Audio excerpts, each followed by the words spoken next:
Isä opetti jo poikana, kun hiihdettiin hangilla, että on tunnettava metsä, pysyttävä sen laissa.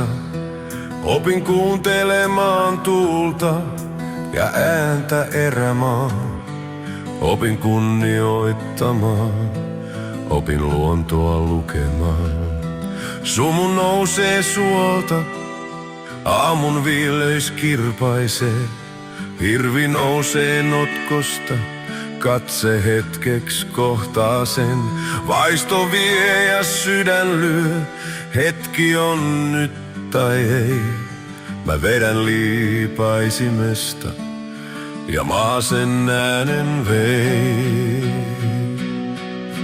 Ei se armoa anelle, ei hirven kaataja. Kun metsä hiljenee, jää vain tuuli laulamaan.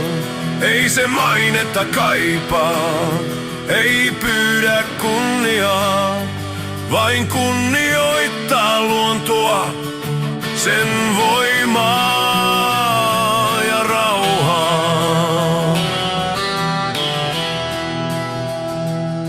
Laavun suojassa ilta, tuli ritisee hiljaa. Koira nukkuu jaloissa, mieli matkaa muistoihin. Olen nähnyt paljon, ehkä liikaakin jo, mutta jokainen syksy tuo kutsun uudelleen. Kun halla puree sormiin ja yö on mustanaan, mä tiedän, etten ole yksin milloinkaan. Metsä seuraa kulkijaa niin kuin varjo vaan.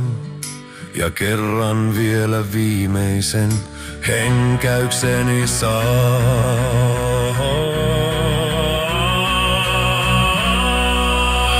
Ei se armoa anele, ei hirven kaataja.